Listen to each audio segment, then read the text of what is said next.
بسم اللہ الرحمن الرحیم۔ السلام علیکم۔ عرب اردو 24 نیوز میں خوش آمدید۔ بحرینی حکام نے مزید 16 ممالک سے مسافروں کے داخلے پر پابندی لگائی ہے۔ انڈیا، پاکستان، سری لنکا، بنگلہ دیش، نیپال اور ویتنام پر پہلے ہی سے پابندی لگی ہوئی ہے۔ بحرینی خبر رساں ادارے کے مطابق بحرینی محکمہ شہری ہوابازی نے ممنوع ممالک کی نئی فہرست جاری کی ہے۔ نئی فہرست میں جن ممالک سے مسافروں کی آمد پر پابندی لگائی گئی ہے ان میں تیونس، ایران، عراق، میکسیکو، فلپائن، انڈونیشیا، ملائیشیا شامل ہے۔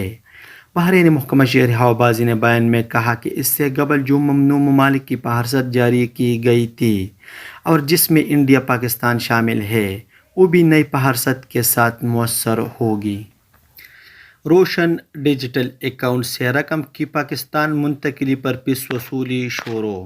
اسٹیٹ بینک کی جانب سے بینکوں کو 25,000 سے زائد رقم کی ڈیجیٹل منتقلی پر فیس وصول کرنے کی اجازت کے بعد بینکوں نے بیرون ملک مقیم پاکستانیوں سے بھی روشن ڈیجیٹل اکاؤنٹ سے رقم کی پاکستان منتقلی پر فیس وصولی شروع کر دی ہے۔ اردو نیوز سے بات کرتے ہوئے اسٹیٹ بینک کے ترجمان عابد قمر نے تصدیق کی ہے کہ ٹرانزیکشن فیس کا اطلاق روشن ڈیجیٹل اکاؤنٹس پر بھی ہوگا، یعنی اگر بیرون ملک مقیم پاکستانی اپنے عزیزوں یا کسی بھی پاکستانی اکاؤنٹ میں ایک ماہ میں 25,000 سے زائد رقم منتقل کریں گے تو انہیں ہر ٹرانزیکشن ادائیگی پر 0.1% فیس ادا کرنا ہوگی، جو زیادہ سے زیادہ 200 روپے فی ادائیگی تک ہو سکتی ہے۔ اسٹیٹ بینک کی ویب سائٹ کے مطابق اس وقت دنیا کے 171 ممالک میں مقیم پاکستانیوں نے 1,81,000 سے زائد روشن ڈیجیٹل اکاؤنٹس کھول رکھے ہیں۔ گزشتہ ماہ کے آخر تک ان اکاؤنٹس میں $1.56 تک رقم کی جا چکی ہے۔ سعودی عرب میں اس سال پہلی بار طواف قدوم کے دوران عازمین حج پر 3 پابندیاں لگائی جائیں گی۔ مکہ اخبار کے مطابق پہلی پابندی یہ ہوگی کہ طواف قدوم کے لیے آنے والے کو مسجد حرام میں داخل ہوتے وقت سامان ساتھ لے جانے کی اجازت نہیں ہوگی۔ دوسری پابندی یہ ہوگی کہ مسجد حرام کے اطراف ہوٹلوں میں عازمین حج ریزرویشن نہیں کروا سکتے، اور تیسری پابندی یہ ہوگی کہ براہ راست کوئی بھی حاجی طواف قدوم کے لیے نہیں جا سکتا۔ متعلقہ اداروں نے ہدایت کی ہے کہ حج موسم کے دوران حجاج کرام کو مسجد حرام میں نمازیں ادا کرنے کے لیے انتظار نہیں کرنے دیا جائے گا۔ باخبر ذرائع کا کہنا ہے کہ حجاج مسجد حرام اسپیشل فورس حج بسوں سے ہی جا سکیں گے۔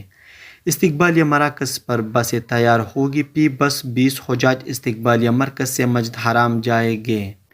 حائل پولیس نے پیٹرول پمپ پر کام کرنے والے کارکن پر حملہ کر کے رقم چھیننے والے 2 شہریوں کو گرفتار کر لیا ہے۔ سعودی پریس ایجنسی کے مطابق حائل ریجن پولیس کے ترجمان کیپٹن طارق انصار نے کہا ہے کہ گرفتار شدگان عمر کی تیسری دہائی میں ہے۔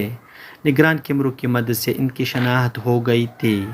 مذکورہ افراد نے پیٹرول پمپ کارکن کو مارا پیٹا اور اس کی جیب میں موجود رقم چھین کر فرار ہو گئی تھے۔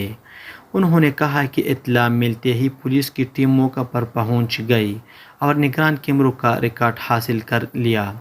بعد از ریکارڈ وقت میں مفرور افراد کو گرفتار کرنے میں کامیاب ہو گئی ہے۔ گرفتار شدگان سے تفتیش جاری ہے اور ضابطے کی کارروائی کے بعد انہیں پبلک پراسیکیوشن کے حوالے کر دیا جائے گا۔ سعودی عرب میں موسمیات کے قومی مرکز نے بدھ کو مملکت کے متعدد علاقوں میں موسم کے حوالے سے پیش گوئی جاری کی ہے۔ اخبار 24 کے مطابق قومی مرکز نے بیان میں کہا کہ نجران، جیزان، عسیر اور باہ کے پہاڑی علاقوں میں تیز ہوا اور گرج چمک کے ساتھ بارش کا امکان ہے۔